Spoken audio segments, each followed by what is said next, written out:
Un saludo para todos, mi nombre es Andrea Silva, soy la profesora que los va a acompañar en filosofía para los chicos con los que no me he podido presentar, dado que tuvimos pues un encuentro que se cruzó con una clase de matemáticas de ustedes, entonces no pudimos reunirnos.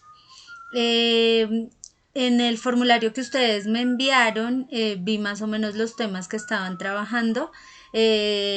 Pues en el cronograma seguía la acción humana. Entonces vamos a tratar de integrar si de pronto ustedes dejaron cosas pendientes o notas que tengan faltantes para que podamos de alguna forma empalmar y nivelar a los chicos que lo necesiten. Pues básicamente los temas que vamos a tratar en esta parte inicial, eh, desde la acción humana, son las culturas urbanas, eh, trabajando temas como la voluntad y la libertad. Antes de llegar a culturas urbanas, vamos a hacer una pequeña introducción, como un entramado a todo lo que lleva esta acción humana, esta influencia que tiene en la cultura. Entonces, quiero, antes de que continúen con la presentación, como dice en la guía, que ustedes reflexionen sobre qué es la acción humana, qué es para ustedes la acción humana y lo escriban en un parrafito en su cuaderno. Para hablar de acción humana vamos a partir de dos elementos que son la ética y la moral. La ética estudia la moral y determina qué es lo bueno y cómo se debe actuar. Es la teoría o ciencia del comportamiento moral. Y la moral es un conjunto de normas o de conductas que llevan a la convivencia íntimamente ligadas a la ética. Entonces estos dos conceptos se convierten en un concepto cíclico, una lleva a la otra. Entonces vamos de la acción humana, vamos a tomar primero la acción moral. ¿Sí? La acción moral posee estos tres elementos. Uno es el hecho moral, el otro es la norma moral y el otro es la conciencia moral.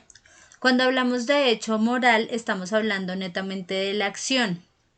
La acción por sí misma puede ser calificable moralmente desde una norma y la acción es realizada por el individuo. La acción tiene la característica de ser consciente, racional, libre, de tener una incidencia social y una responsabilidad. Entonces nosotros somos responsables de lo que hacemos y nuestras acciones se generan en base a una libertad que nosotros desde la razón realizamos conscientemente. La norma moral son las reglas de conducta. Entonces, estas reglas de conducta están guiadas por un código que regula la conducta y tiene un origen, que puede ser una inspiración religiosa, puede ser un origen natural o puede ser un acuerdo, como en el caso de las leyes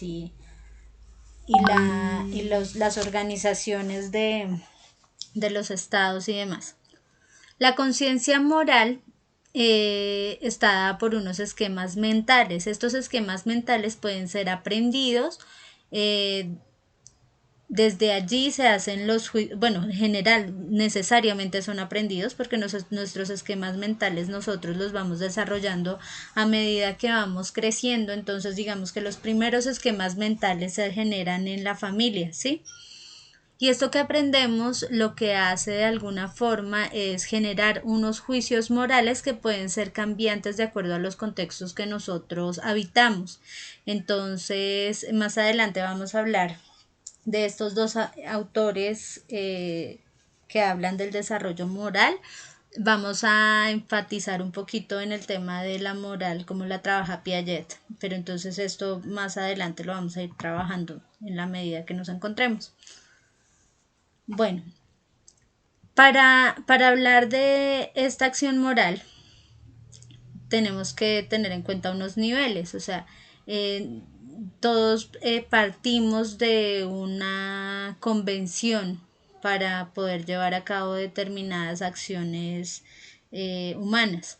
Entonces, hay un nivel preconvencional que viene dado por la cultura, que tiene que ver con el castigo y la obediencia. Entonces, ¿qué es lo que está bien? Está bien evitar violar las normas respaldadas por castigos, obedecer por obedecer y evitar daños físicos a las personas y a las propiedades. Digamos que esto culturalmente es algo que se sabe y que uno lo hace por hacerlo sin pensarlo. Sí, como la causa-efecto. Hay cosas que definitivamente yo siento que no puedo hacer porque culturalmente me he dado cuenta que no se hace, y si se hacen tienen un castigo y no necesitan mayor reflexión alrededor de eso.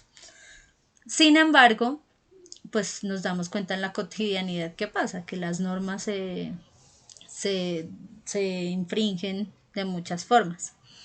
Está el relativismo instrumental, que es seguir las reglas solo cuando va en el inmediato interés de alguien. Actuar para satisfacer los intereses y necesidades propios y dejar que los otros hagan lo mismo. Lo que está bien es también lo equitativo, el intercambio igual, el trato, el acuerdo. Un, por eso hemos escuchado muchas veces que los límites del individuo van hasta donde empiezan los límites del otro. En este sentido, ese relativismo instrumental se toma como, sí, yo hago a mi libre albedrío determinadas cosas, pero siempre cuidando mis límites para no invadir los límites del otro. Y eso muchas veces es muy complicado. Está ya la parte convencional, que va en concordancia con lo interpersonal. Entonces, vivir de acuerdo con lo que esperan las personas próximas a uno o con las que uno comparte en general, vivir en torno a lo que esas personas esperan, y esas personas están en un rol, digamos, en nuestra familia nosotros tenemos un rol de hijo, de hermano, tenemos en la sociedad rol de amigo, etcétera. Entonces, acá tenemos que pensarnos qué es ser bueno, ¿sí? Ser bueno es importante y significa tener buenos motivos, preocuparse por los demás, también significa mantener relaciones mutuas tales como la confianza, la lealtad, el respeto y la gratitud. Ser bueno quiere decir que yo pueda convivir, como decía anteriormente, respetando al otro y conociendo mis propios límites. Existe también en lo convencional un orden social y de autoridad, que es cumplir con los deberes con los que se está de acuerdo, defender las leyes, salvo en casos extremos en que entran en conflicto con otros deberes sociales establecidos. Está bien también contribuir a la sociedad, al grupo o a la institución. Entonces, este orden social y de autoridad es un orden convencional. Lo convencional es que entre muchas personas se ha llegado al acuerdo y es lo realmente prudente para la mayoría. Y está lo postconvencional, que aquí vemos el contrato social y los principios éticos universales. Cuando hablamos del contrato social, hablamos de ser consciente de que la gente tiene diversos valores y opiniones y de que la mayoría de los valores y reglas son relativas al propio grupo. Estas reglas relativas deben ser normalmente respetadas, sin embargo, en beneficio de la imparcialidad y porque son un contrato social. Entonces se ha estimado que es lo mejor definitivamente para todos. Sin embargo, algunos valores y derechos no relativos, como la vida y la libertad, han de ser defendidos en cualquier sociedad y sin tener en cuenta la opinión mayoritaria. Entonces, hay unos derechos fundamentales que se deben respetar pese a que exista un contrato social, pese a que haya una convención alrededor de esto. Y están los principios éticos universales, que es seguir unos principios éticos escogidos por uno mismo. Las leyes y los acuerdos sociales particulares son normalmente válidos porque se basan en tales principios. Cuando las leyes violan estos principios, uno actúa de acuerdo con el principio. Los principios universales de justicia, igualdad, de los derechos humanos, del respeto a la dignidad de los seres humanos como personas individuales. Entonces es cuando se hace valer el individuo, pero siempre teniendo en cuenta el entorno y a los demás. Este cuadrito yo se los puse en la guía, quiero que lo tengan en el cuaderno como para que tengan un recorderis de esto que acabamos de tocar, estos puntos. Aparece en las teorías del desarrollo moral, los niveles de desarrollo de la autonomía por etapas. Entonces aparece preconvencional, convencional y postconvencional, donde la preconvencional consiste en tomar las normas como realidad externa atendidas para evitar consecuencias y abarca estadios como la obediencia, el miedo al castigo y favorecer a los propios intereses. La convencional, que consiste en la identificación de las personas por grupo e identificación de lo bueno y lo malo, si la sociedad lo considera, abarca estadios como las expectativas personales, o sea, el agrado a los demás, y el cumplimiento de las normas establecidas, que es como el inicio de la autonomía. Y está la postconvencional, que consiste en comprender y aceptar los principios morales y abarca estadios de derechos prioritarios y contrato social y los principios éticos y morales, hacer al otro lo que quiero para mí. Este parrafito es un apartado de un libro que se llama La insoportable levedad del ser, de Milan Kundera. Y dice: el hombre nunca puede saber qué debe querer porque vive solo una vida y no tiene modo de compararla con sus vidas precedentes ni de enmendarla con sus vidas posteriores. No existe posibilidad alguna de comprobar cuál de las decisiones es la mejor porque no existe comparación alguna. El hombre lo vive todo a la primera y sin preparación, como si un actor representase su obra sin ningún tipo de ensayo. Pero ¿qué valor puede tener la vida si el primer ensayo para vivir es ya la vida misma? Les traigo a colación este párrafo para que pensemos en nuestras decisiones y en las cosas que nosotros hacemos, que generalmente tienen una influencia en nuestro entorno, y muchas veces esa influencia puede ser positiva o negativa, pero se mantiene en el tiempo. Por más que yo me dé cuenta de que debo modificar mi acción, pues la acción ya estuvo, o sea, la acción ya... La modificación de dicha acción ya tiene un precedente que es la acción misma, incambiable, y eso genera un eco en la cultura, en el espacio que habito, en la comunidad que habito, y todo ese cúmulo de acciones me van configurando hasta convertirme en lo que soy ahora. Y las acciones que yo haga a partir de ahora van a seguir integrando a esa persona que seré después. Entonces somos la integración de un cúmulo de acciones. Entonces es para que nos pensemos bien eso. O sea, cuáles han sido mis acciones y qué ser han configurado en mí, en la sociedad y en el contexto en el que habito. Vamos a ver este video que me parece muy bonito frente a la filosofía de la cultura de la sociedad.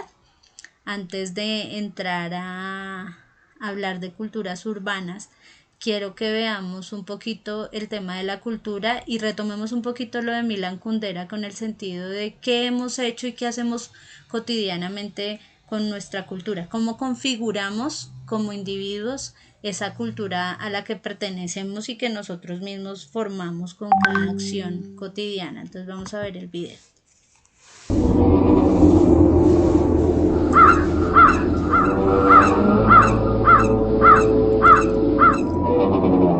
Cría cuervos.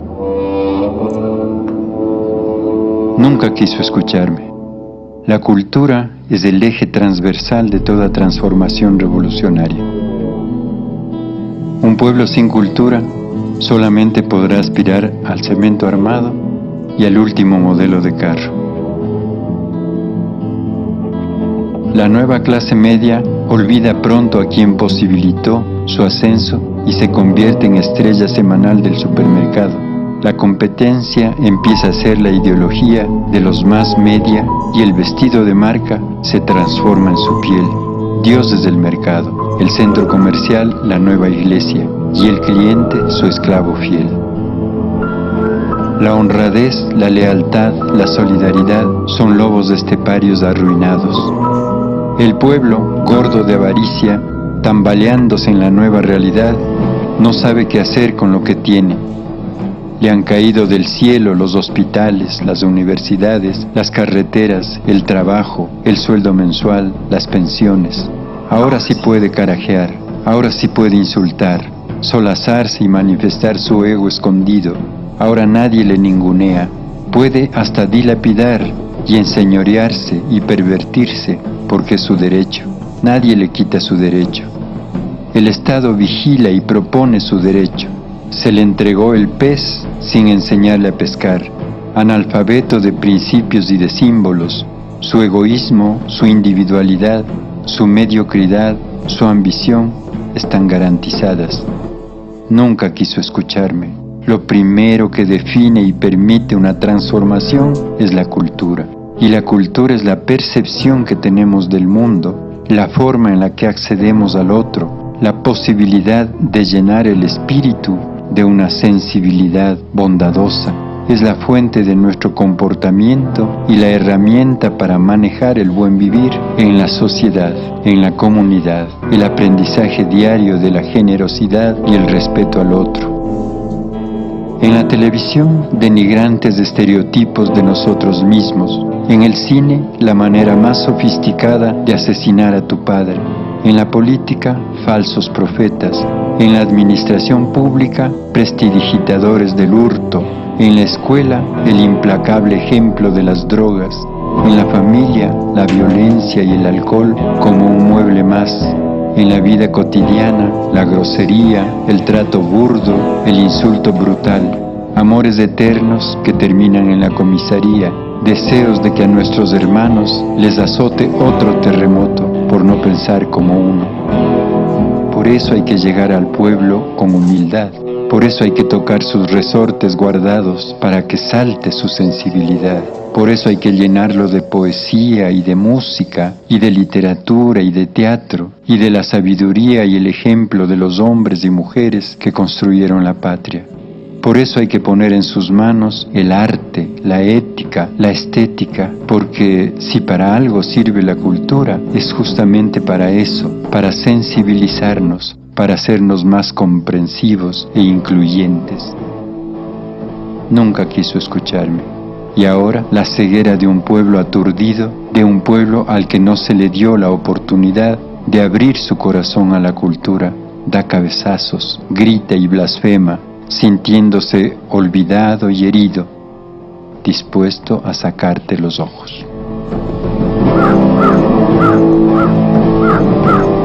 Me parece bien interesante ese video en el sentido de cómo se ve la acción humana ahí, ¿no? Y aparte, cómo todas esas pequeñas acciones generan finalmente pues eventos globales que nosotros vivimos todos los días. Ustedes se dan cuenta que temas como la violencia, por ejemplo, vienen de cómo se manejan esas individualidades en esa acción humana, ¿no? Y cómo van influyendo poco a poco en sus contextos hasta generar grandes conflictos o grandes soluciones también. Pero pues infortunadamente en nuestro país hemos visto cómo se agrandan los conflictos. Entonces, dado que la filosofía es para pensarnos todos estos temas desde la cotidianidad, los invito a que hagamos una reflexión sobre eso y lo tengamos presente para el momento en que nos podamos encontrar. Si no es posible, pues que se hagan un escrito, lo compartan a mi correo y ahí vamos interactuando. Recuerden que el correo donde van a enviar los trabajos es grupo de estudio virtual 2020@gmail.com. Yo lo voy a escribir en la guía para que estemos pendientes. Finalizamos pues esta introducción con el tema que es como un bosquejo de tribus urbanas de un estudio que realizaron en el Politécnico, pues desde la visión de ellos. Resulta que el tema también de tribu urbana es muy amplio, ¿no? Y nosotros podemos ver aquí en este video aspectos con los que posiblemente no estemos de acuerdo, o porque pertenecemos a dicha tribu o porque hemos tenido cercanía con personas que pertenecen y decimos no, tal vez eso que están diciendo no es tan así y yo quisiera refutarlo por esto. Entonces espero también esos comentarios sobre este video. La idea de la clase de filosofía es pensar, reflexionar y hablar. O sea, en el momento en que generamos un diálogo estamos aportando al conocimiento. Entonces aquí les dejo el video, espero sus reacciones.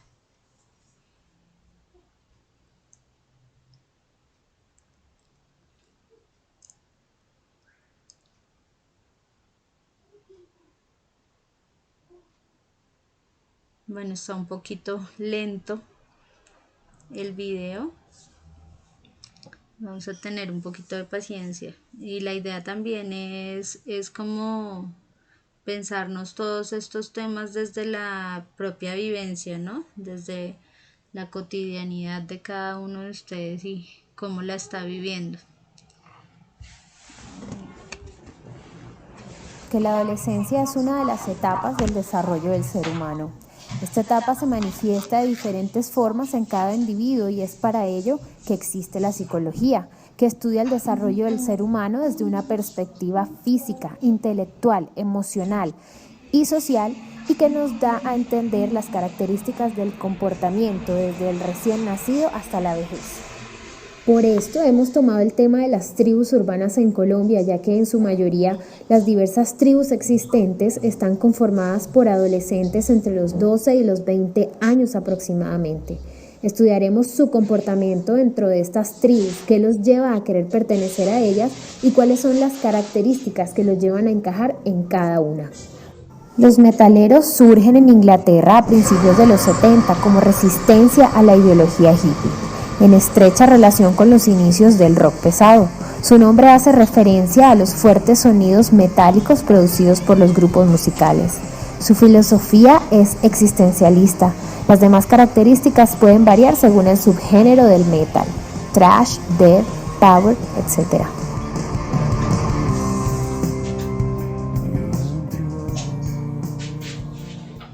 Mi nombre es Marcela, tengo 18 años, soy metalera, desde los 15 años pertenezco a esta tribu. La música que escucho es el metal, me gustan los conciertos, me gusta ir a los juegos, con mis amigos vamos a bares de rock, de metal. Realmente no creemos en la política ni en el Estado, me gusta todo lo que tiene que ver con la oscuridad, la maldad.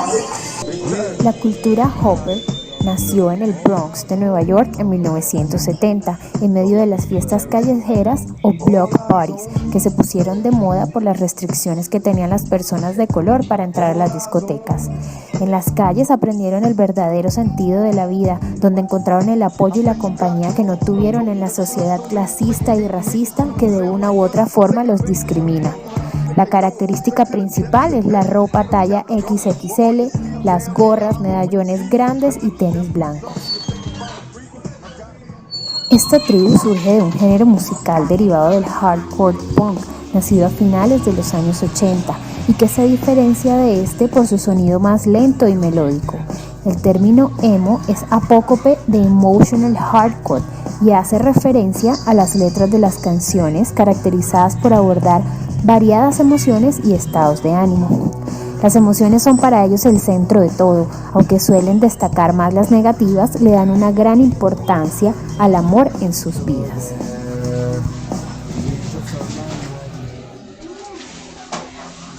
Los skinhead son grupos de reacción política que se han dividido en dos grandes opuestos: los skin de corte nazi y los chart, que se oponen a toda tendencia nazi.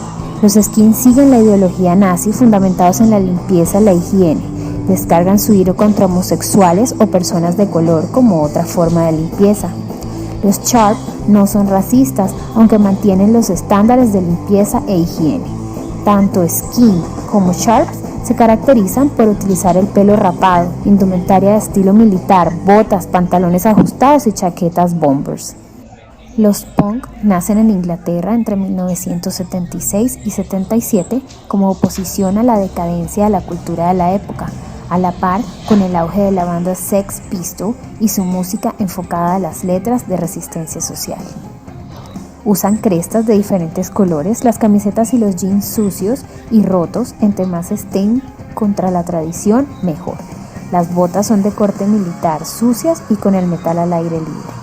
Visten accesorios como taches, ganchos y cadenas que demuestran el deseo de liberarse de todas esas ataduras impuestas por la sociedad. Los hippies surgen en los años 60 influidos por las injusticias de la guerra de Vietnam. Posteriormente, la cultura hippie supuso una gran influencia para toda una generación de jóvenes y sirvió de inspiración a muchas otras tribus urbanas. Huyen de la violencia y proclaman la paz en el mundo y el amor entre las personas con el pensamiento de que todos somos iguales. No les gusta la política y se podría decir que tienen ideas anarquistas. Quieren vivir la vida intensamente. Para ello, muchos acabaron recurriendo a los placeres corporales y las drogas. Se conoce como flogger a una moda adolescente originaria de Argentina, que está estrechamente relacionada con fotolog.com, un sitio web donde se suben fotos y donde sus usuarios pueden comentar en ellas. Se ha vuelto muy popular entre los jóvenes para convertirse en casi un hábito o forma de vida. La palabra flogger proviene de flog, apócope de fotolog. La popularidad de un fotolog se basa en la cantidad de firmas diarias a las fotos y sus amigos favoritos.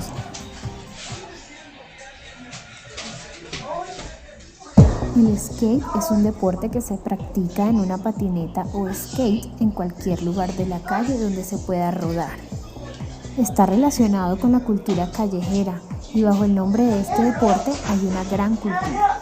Generalmente los skaters usan pantalones anchos, rameras grandes, buzos con capucha, gorras y zapatillas enormes. Sus marcas preferidas son Vans, Billabong, DTS, entre otras.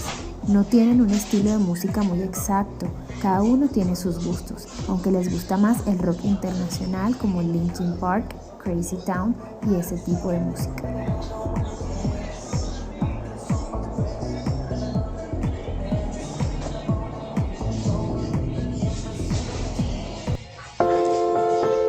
Bueno, dentro de las conclusiones que sacaron ellos del sondeo que hicieron, dicen que pueden concluir que la búsqueda de una identidad social es lo que lleva a los adolescentes a buscar un grupo con el cual identificarse.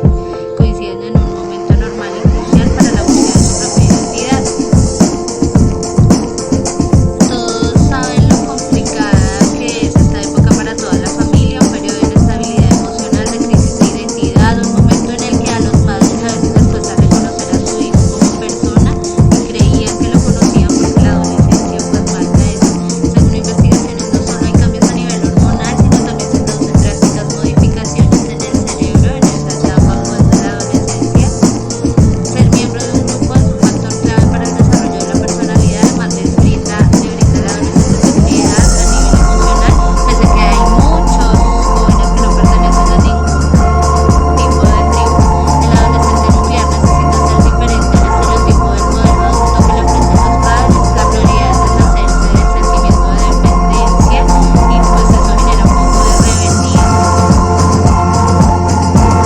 Por otro lado, tienen impulsos a nivel erótico y curiosidad sexual elevada, uso de drogas en algunas de estas tribus. Como les digo, pues no pertenecen a ninguna.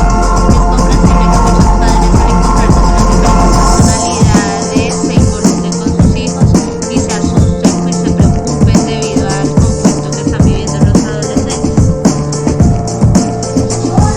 La influencia de los adolescentes en los grupos sociales o tribus urbanas puede ser transitoria. La mayoría de los jóvenes después de un tiempo pues ya esta digamos que curiosidad pasa y se pasa ya a otro plano, pero hay personalidades dependiendo que continúan perteneciendo a estas tribus con el fin de no permitir que desaparezcan.